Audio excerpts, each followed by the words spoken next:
le moins que l'on puisse dire si est que l'année a été mouvementée pour le prince Harry et son épouse Meghan Markle. Depuis leur fiançailles et leur mariage en mai 2018, les deux tourtereaux ont un quotidien qui n'a pas grand-chose de reposant, puisqu'ils sont constamment traqués par les paparazzi et scrutés pour leurs moindres faits et gestes.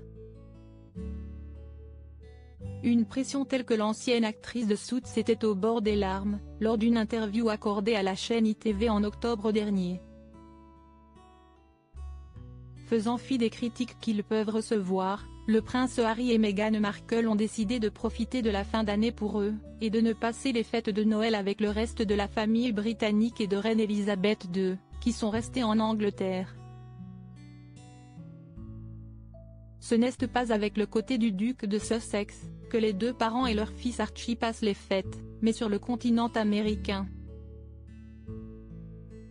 Comme l'avait annoncé un porte-parole dans un communiqué, toute la petite famille célèbre Noël et le Nouvel An au Canada. Par ailleurs, Justin Trudeau en a même profité pour leur souhaiter la bienvenue, sur Twitter. Un séjour très important pour Meghan Markle puisqu'elle a vécu au Canada quand elle était actrice dans la série Suits, d'autant plus qu'elle va y retrouver sa mère Doria Ragland, qui va pouvoir retrouver son petit-fils Archie. Un manoir à plus de 12,5 millions d'euros. Très peu d'informations circulent sur les vacances du couple royal, et pourtant quelques petites indiscrétions ont dernièrement été révélées, notamment par le Daily Mail.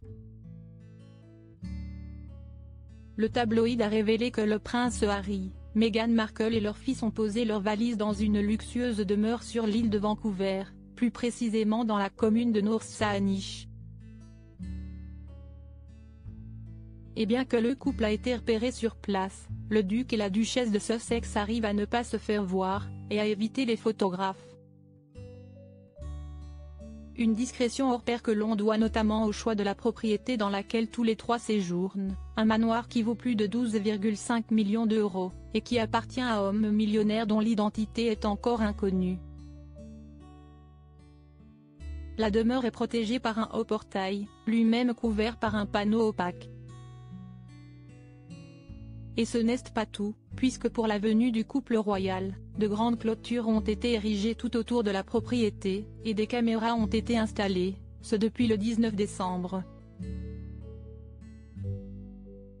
De plus, des locaux ont repéré la présence de gardes de sécurité pas très discrets qui patrouillent devant la demeure, ainsi qu'aux alentours. La discrétion, si est un luxe.